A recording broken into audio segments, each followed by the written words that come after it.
tayo'y di na nagkita. Magandang araw po sa inyong lahat, mga giliw naming tagapakinig.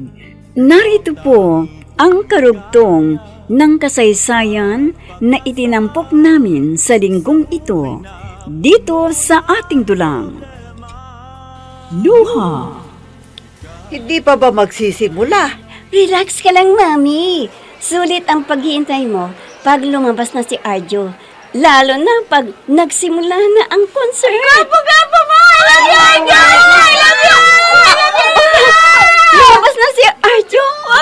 Ang gwapo-gwapo niya talaga, Mami. Uy, ano ka ba? I love you, Arjo! Hindi ka ba nahihiya dyan sa ginagawa mo? Huwag ka namang KJ, Mami. Hindi ka ba nagagapuhan sa kanya? Ang gwapo-gwapo talaga. I love you, Arjo! Ang gwapo mo! Galingan mo, ha? Huwag ka namang masyadong garapan. Pero, Mami, hindi lang naman ako ang nag-I love you kay Arjo, eh. Tingnan mo nga, ang dami-daming I love you kay Arjo. Woo! Arjo! I love you! Ikaw lang ang tanging mahal ko sa buong buhay kong ito. Pag-ibig ko'y tanging ikaw lamang, sa puso ko'y nag-iisa ka lang. Arjo, I love you! Ang dami-dami talagang tagahangang Arjo na to, ha. Pero halos babae lahat ang naririto. Paano? Ang gwapo-gwapo nga makalaglang panti ka na pare. Sinabi mo pa. Tiyak na maraming babae ang nagkakandara pang dyan. Na kayang babae ang napaiyak niya. Talaga, sa gwapo niyan, maraming umiilang buhay dyan. Tulad ng isang yun, sigaw lang sigaw na, I love you, I love you. Oo nga eh. Kanina ko pa nga yan napapansin eh. Oh, bakit pare? Estudyante ko pa yatang sigaw ng I love you, Arjo eh. Ha? Lagot. Umalis na nga tayo dito. Bakit naman pare? Nagkasisimula pa lamang eh. Lumipat tayo sa ibang lugar. Baka makita ko ng estudyante ko eh. Baka kung ano pang sabihin sa akin.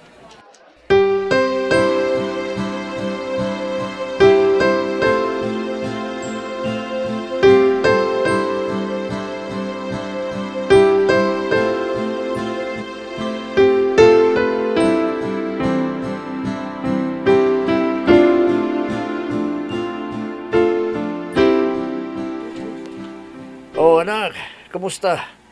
Nakapag-file ka na ba ng resignation letter mo sa school ninyo? Oo, Papa. Nag-inoy ka naman sa concert na dinaluan mo. Oo, Papa.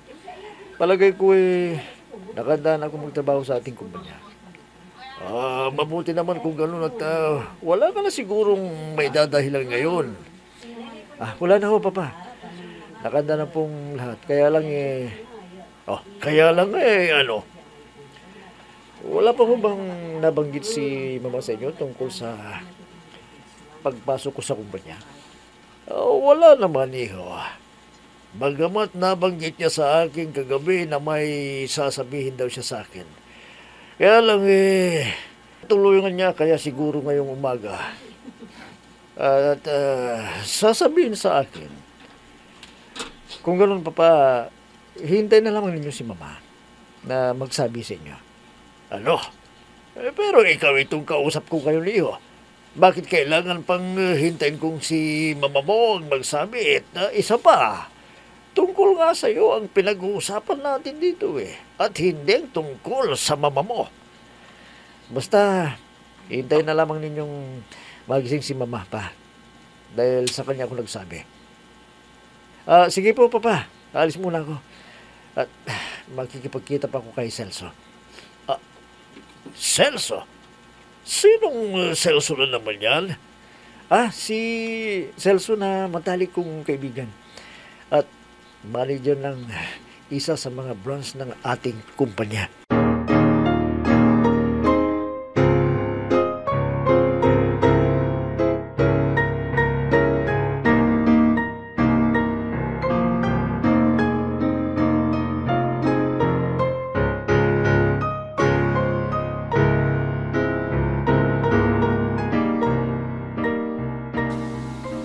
Kanino mo naman nabalitaan yan?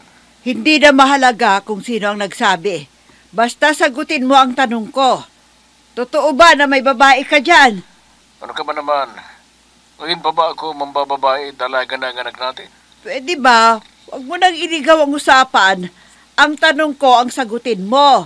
At huwag mong sagutin ng tanong ang tinatanong ko sa'yo. Wala namang kwenta yung tinatanong mo sa akin eh. Anong walang kwenta? Mambababae mo ang tinatanong ko, walang kwenta. Kung walang kwenta ang tanong ko para sa'yo, para sa Dahil akin. walang katotohanan yung sinasabi mo. Di ako naniniwala. Dahil may kasabihan na kung may usok, may apoy. Ngayon, tapatin mo ako. Sino ang babae mo? Sino? Wala nga. Ano ka ba? Wala.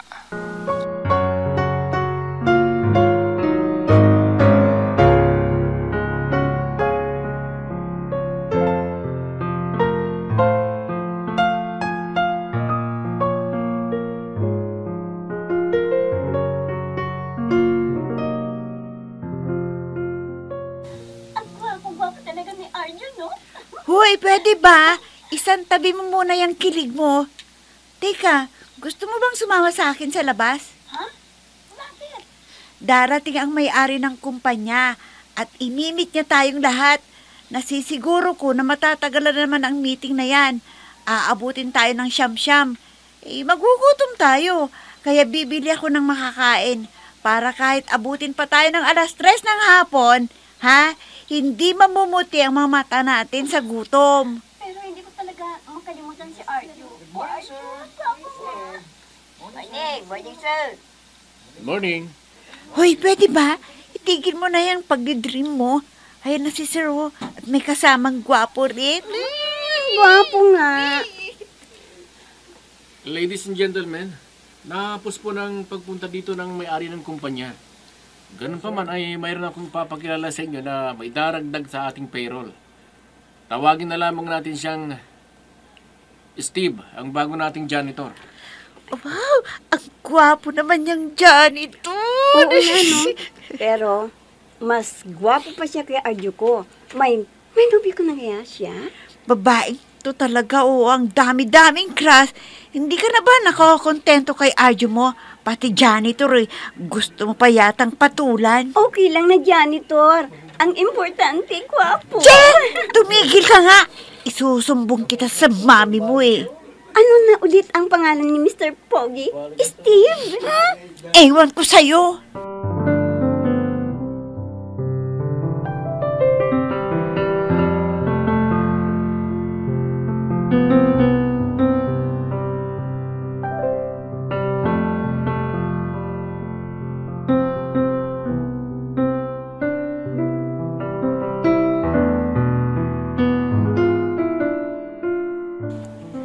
Ano? May babae ang asawa mo? Oho, ang lalaking yon. Nagawa pang mambabae ngayong dalaga na ang anak niya.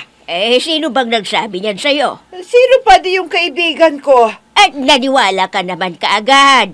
Ang bait-bait ng asawa mo pinaghihinalaan mo. Inay, walang mabait na lalaki sa harapan ng magandang babae. Ay, ang ibig ko lang sabihin, huwag kang basta-basta maniniwala sa mga sabi-sabi dyan. Teka, yung apo ko, hindi pa ba umuwi? Hay nako, isa rin yon na babae. Alam nga niyang ayaw na ayaw kung nagagabihan siya ng uwi. Lumarga na naman. At sana naman daw nagpunta? Saan pa di sa mall? Ay, nako. Gagastos na naman ang anak mong yun. Paano naman kasi? Sinanay mo at hindi mo sinusuway. Ayan tuloy. Namihasa na tuwing may pera ay diretsyo na siya sa mall.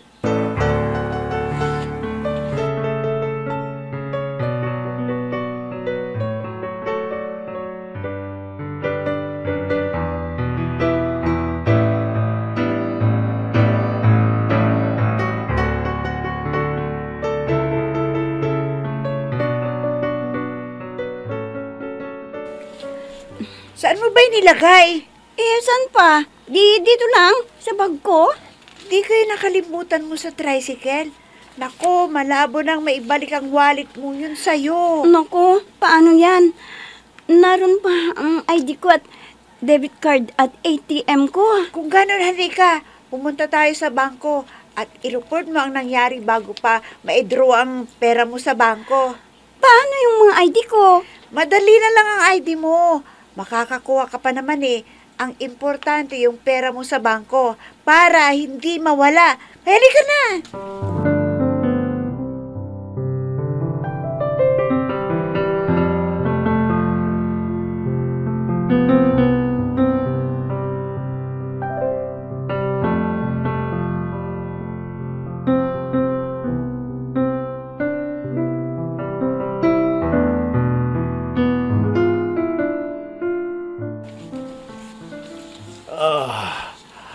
Ano ka ba naman? Bakit ba pumayag ka na magtrabaho bilang janitor ang anak mo? Yun ang gusto niya. Ano ba gagawa ko? Yan ang hirap sa'yo eh. Lagi mo na lamang kinukonsinti ang gusto ng anak mo. O bakit? Bakit? Maganda naman ang dahilan ng anak natin. Anong maganda ron? Ginawa mong janitor ang anak mo sa sarili nating kumpanya. Una, hindi ko kagustuhan ang maging janitor siya sa kumpanya. Siya mismo ang nagsabi sa akin. At nakita ko naman na may katwiran siya. Kaya pumayag ako. At anong maganda sa sinasabi mong katwiran niya, Mera? Gusto raw niyang magsimula sa mababang posisyon. Pipirma nga lang ng trabaho niya sa kumpanya para wala na siyang may dadahilan. Hayaan mo na. Ang importante, pumayag siya na magtrabaho siya sa kumpanya. Kaya nga yung posisyon ko na binigay ko sa kanya para wala ng kahirap-hirap. Yun nga gusto niya, hayaan mo. Ang tagal-tagal kong kinumbinsi yung anak natin para siya nagmamahala sa ating kumpanya. Pagkatapos ngayon, pumayag ng janitor lang. Ang papasukan pala. Anong silbi ng pinag-aralan niya? Pinagtapos natin siya sa kolehiyo. Hindi nga lang kursong gusto natin sa kanya, pero kahit naman papalo may kurso siyang tinapos. Tapos magiging janitor lang dito. Ano ka pa? Ano na lamang sasabihin sa akin ng itay mo na siyang nagpasimula ng kumpanyang yun na inaapi ko ang apo niya? Hindi mo naiintindihan Ang mabuti pa, hintayin mo siya mamayang gabi at mag-usap kayong mag-ama. Nag-iisa ka lang.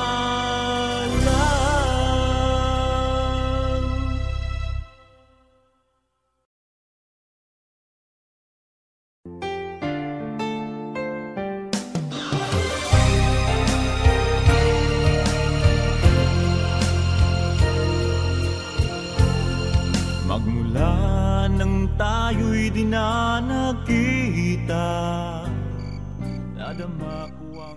Madilim na. Wala pa rin ang anak mo. Tawagan mo nga ulit. Ay nako, ang babaeng yun talaga. Batang-bata pa ay ulyanin na. Ha? Anong ibig mong sabihin? Nawawala raw ang wallet. Hindi alam kung saan naiwan. Ano?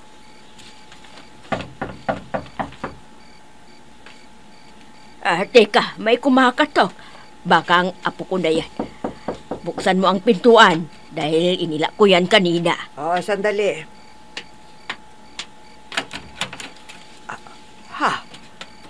Gwapo namang batang to anong kailangan mo? Magandang gabi po.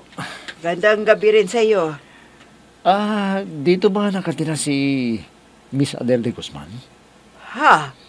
Bakit? Ayon kasi sa address na nakita ko dito dito ba nakatira si Miss Adele de Guzman? Ano ngang kailangan mo kay Adele? May bisita ka pala Bakit hindi mo papasukin? At bakit kayo nag-uusap dyan sa may pintuan? Halika, pumasok ka. Kahit nung hindi na. Ibabalik ko lang sa kanya sana itong wallet niya Ito nga yung wallet ni Adele. Teka, bakit nasa iyo ang wallet niya Paano napunta sa iyo to? Sandali ho, naiwan po niya sa opisina. Naiwan sa opisina? Oho. Katrabaho po niya ako sa opisina eh. Kasamahan ka pala sa opisina. Alika, pumasok ka muna habang hinihintay mo siya. Ay, hindi na ho. May gagawin ho pa ko sa bahay eh. Ganun ba? Sige, ikaw ang bahala. Kung hindi mo na hihintayin si Adele. Maraming salamat sa'yo, ha?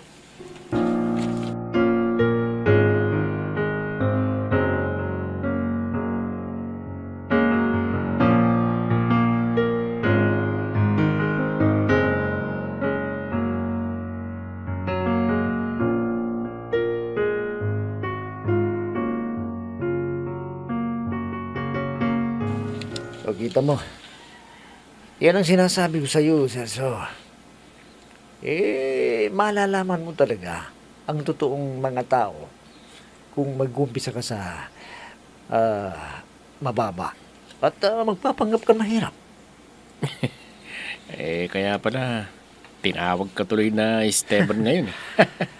Yun ang kagandahan kung bakit ko sinabi sa iyo na lagyan mo ng audio ang CCTV para marinig natin ang kanilang pinag-uusapan. Tulad ng dalawang yun. Ng chicks yun. Ayun o. Tignan mo. Pero, next talaga pare ha. Alam mo, type ka pa yata ng chicks na yun eh. Teka, bakit mo naman nasabi yan? Hindi mo ba narinig ang sinabi niya? Ha? Ipinagtanggol ka niya, hindi ba? Kaya lang huwag mo nang ipagkatiwala sa kanya ang mabibigat na trabaho. Ha? Bakit naman? Matalino pa naman siya at masibag at maganda. Saan ka pa? Matalino at maganda, pero ulyanin naman eh. Ha? Bakit mo naman nasabing ulyanin siya? Alam mo, pare, kahapon, bago siya lumabas ng opisina, binakita ko siya. Nilagay ang makeup niya sa bag. Tapos kinuha yung lunch bag. Lagay pa sa bag na yung cellphone. Pero, ang wallet niya, pare, naiwan. Ano? Ang wallet niya, naiwan? Mabuti at nakauwi pa. Kung paano siya nakauwi ng walang pera. Pare, teka nga muna. Paano mo naman nakita ang pangyayaring yun? Paano nga ba? Yan ang ginagawa ng CCTV camera kung hindi ko siya makikita. O hindi ba? Kaya kaganda na may CCTV. Lahat ng ginagawa dito sa loob ng pisina, kita mo lahat. Kaya pala nangyayain na kitang umuwi kahapon. Nagpaiwan ka pa dito sa office ko. Kung saan, narito ang mga screen ng CCTV camera. Yung pala, may mission ka. Ka nang maingay. Baka makarinig sa'yo. Mabuking pa tayo eh. Kaya huwag ka nang maingay kung anong malang nangyari dito. Ako nang bahala doon. Huwag kang mag-alala. Sarado ang pintuan ng office. Pero pare, talaga bang natamaan ka kay Adele? Ha, pare? Pare Celso? Nag-iisa ka lang.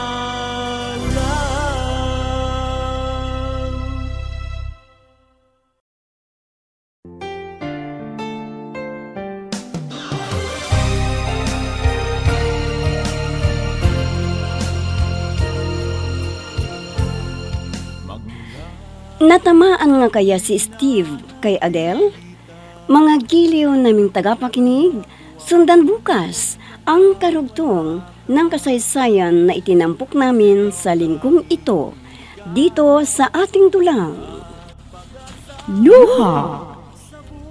Mga nagbibigay buhay sa ating dula ay sina Mayra Abrehal Narnola, Susan Malikdem, Robert De Guzman, Jun Cabato, Emma Dalope, Andrea Solar, Ami Diaz, Jonathan Bravo, at si Oscar Ora. Technical Supervision at Musika, Oscar Ora.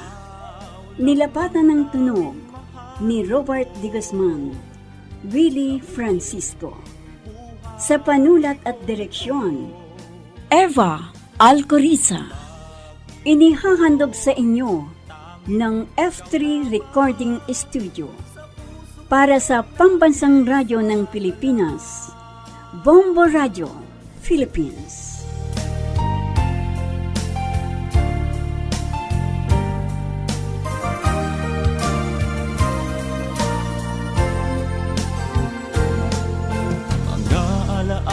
Nating di malilimutan kay sarap ng ating suyuan. Lagi kong natatandaan maligayang araw nating nagdaan.